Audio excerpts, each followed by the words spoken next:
Do you know pretty much about what Adderall does? Pretty good amount. Yeah.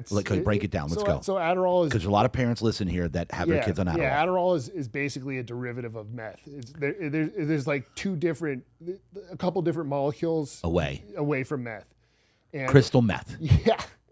Yeah, crystal meth. And if you're a kid, it restricts your diet. You're not going to be eating enough to grow, and then it just basically destroys the dopamine loop in your brain. Yes. Because basically what Adderall does and what amphetamines or any stimulant does is it increases dopamine in your brain, which enables you to focus more. But there's other ways to do that. And I think it's just one of the most harmful things in society right now. Wow. Yeah, it's terrible. Terrible. Like I had a guy come in, he was with his daughter. She's a softball player, 14, 15 years old. He asked me, JD, what do you think of Adderall? I said, not good. He's like, really? I said, no, it's a drug and it's messing with your body's natural means of producing the dopamine and what we have in our body. Yeah. He's like, well, man, he goes, I'm under so much pressure because she really wants to go on it because all of her friends are on it. All of her friends are, I'm like, that was news to me. I'm like, are you serious? He goes, yeah, it's a thing now. They're all on it because it's helping them concentrate better and they're doing better in school on it. I'm like, this is sick. Think about Big Pharma, how much they're cashing in on this. Yeah, it's into our children. Well, it's worse than all the other drugs too because it is addictive. Yes. Like, I mean, antidepressants are bad. They do help some people, but they're not addictive like Adderall. Like Adderall, you crave it, you get a bad come down from it, and I'd say Adderall is one of the worst things. You could easily be doing NAD plus, which is a natural, and it's actually good for you and an anti-aging compound. Does NAD plus do kind of the same thing? Talk to me about NAD plus. You said it was like a B vitamin. Yeah, NAD plus essentially fires up your mitochondria. So the mitochondria is the firehouse of your cell. Yep. It's where the energy is produced, and as you get older, your mitochondria weakens, which results to aging. Yeah. So it not only is it good for focus, it's good for workouts, it's good for your skin, it's good for a lot of other things because it keeps the powerhouse of the cell going. Right. And because the mitochondria then increases, like facilitates ATP. Yeah, exactly. Which is intracellular repair. Mm-hmm. Yeah. So I'm a huge fan of NAD plus. I've been using it for years. Can kids be on NAD plus? That's a good question. That is a good question. I haven't studied yet either. I mean, there's also natural NAD plus boosters like NMN is one, but another thing they're trying to classify in a particular form of NMN as a drug, so Big Pharma can capitalize off it. Of course, and it's led by David Sinclair, who is he's like one of the most renowned anti-aging scientists, but he basically turned his back on everyone, and he's trying to turn it into a drug, so it has to be prescribed, and Big Pharma can make money off it.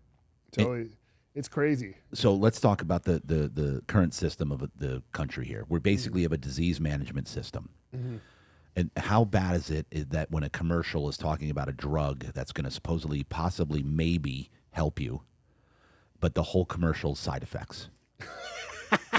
That's so true. There's only 2 countries in the world where you can advertise drugs on TV. It's the U.S. and New Zealand. No other countries allow that. It's only us. Unbelievable. In RFK, once again, the king, he's going in and trying to ban that. God bless his soul, but bro, if he stays alive, I'm not even going to believe. I hate to I hate to say that, but Big Pharma's the mafia, bro. Yeah. I mean, like you saw it with his dad and uncle. I mean, both of them smoked. Yeah. It's scary. I know. And so Adderall, going back here, Adderall is prescribed for like ADHD kids, right? Yeah. Is that the number one thing that's prescribed for them? Yeah, it's ADHD. Mm-hmm. And another thing that I think is a problem is a lot of these kids who have ADHD, they're just not meant to be employees. They're meant to be entrepreneurs. I agree with this. Like I was meant to be an entrepreneur, and a lot of these are just creative kids who aren't meant for the system. They're not being stimulated. The school system here was established in an area where where Ford was coming to prominence, and we needed to create employees who could produce around industrial on a age certain schedule around the clock. So these people are basically they're programmed to be employees. Yeah. And the school system reflects that.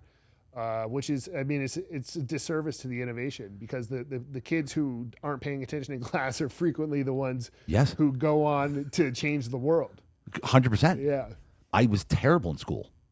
I just didn't, I got nothing out. I was bored. I didn't like it. I was the teachers, I just didn't get along with teachers, authority, and look at me now. Yeah. Now I've had 50, 60 employees, and the majority of them have college degrees. Yeah. And I don't. Yeah, it's amazing. Yeah, there was a Henry Ford quote when he was getting grilled during a hearing about his lack of education, Yeah. and his response was, "I could press a button and summon 50 men who are smarter than me who Yeah. work for me." Yeah. That was Think and Grow Rich. Yeah, Think and Grow Rich talked about it. Yes. Yeah. And they were like making fun of him. He's like, that's okay, because I can just press this button, and then this person can come in and help solve this problem that I don't know about. I can press this button, and then this person will come in and solve that problem. Yeah. Right? I remember that. I love that one. That's so legendary. Okay, so we got Tijuana, we've got the states, we've got a disease management system, we have a major problem. Mm-hmm. So what about people that are being told that the only way that they can be, like, you got to go on this pill, like for high blood pressure, hypertension, what are they called, statins? Yeah. Like, what is going on here? Like, talk to me about a more natural way of healing. Let's kind of go on this a little bit. I want to poo-poo the system we're in right now. Yeah. So basically, we're in a system where they basically treat the symptoms, not the underlying root of the disease. So, I mean, you have it right in the name. HMO is a health maintenance organization. It's not a health optimization organization, Yeah. which is what we're trying to do. We're trying to optimize everything so we can perform at the highest level possible. Right.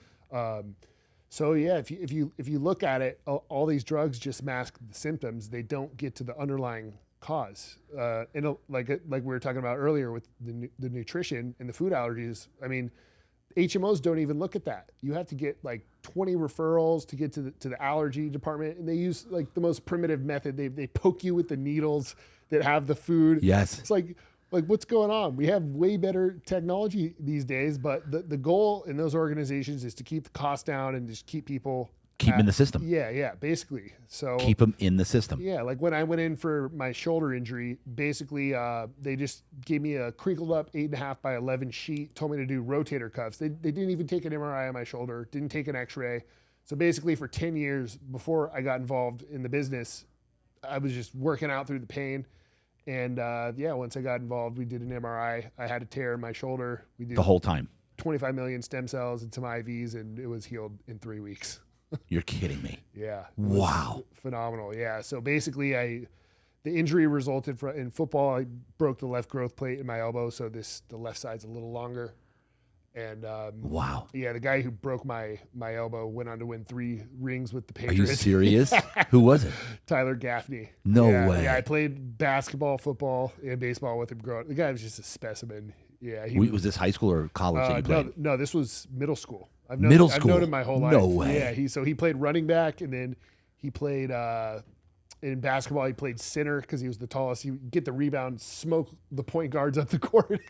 Wow. Yeah, and he played baseball and football at Stanford. Got drafted by the Pirates and the Patriots. Ended up going the football route, and Yeah, I remember the name. yeah, he never saw the field. He only saw the field a couple times though. Incredible. Didn't really give him a chance, which I think was insane. The guy was a Heisman candidate in college and just an absolute specimen. It puts things into perspective. Yeah. Like athletes at this elite level, how really phenomenal you have to be to actually see the field. Yeah, you have to be a freak. Freak. Freak to see the field. Speaking of which, freaks, professional athletes. Do you have a lot coming to you? Do you have professional athletes coming? Yeah, we have professional athletes, influencers, and just a lot of everyday people. And so what's the main thing for athletes? They just want to be optimal. They're like let's say they don't have any like injuries or anything. Is stem cells good for people that just want to, if they've got it like that and they've got money to just 100%. optimize their anti-aging? Give me that little kind of protocol. Yeah. I mean, for that, they could just do an anti-aging protocol. I mean, it's just going to heal any small injuries they may have that they may not be aware of, and you're basically just extending your life. Quite simply. Yeah, and then a lot of athletes get small injuries here and there. I mean, I'll just mention a couple professional athletes who got stem cells. I mean, Peyton Manning wouldn't have got his second Super Bowl if it wasn't for the stem cell treatments he got in his On neck. his neck. Cristiano Ronaldo was back on the field after 2 weeks after I think it was a hamstring injury. Yeah. But all these guys are getting stem cells. A lot of them just don't talk about it, and a lot of them are doing these natural things, but they don't talk about it because a lot of it is looked down upon. I mean, a lot of them talk about hyperbaric and cryo and those things that are more mainstream these days. But when it comes to stem cells, peptides, and other performance enhancing things, Yes. they don't talk about it. But they're all doing it.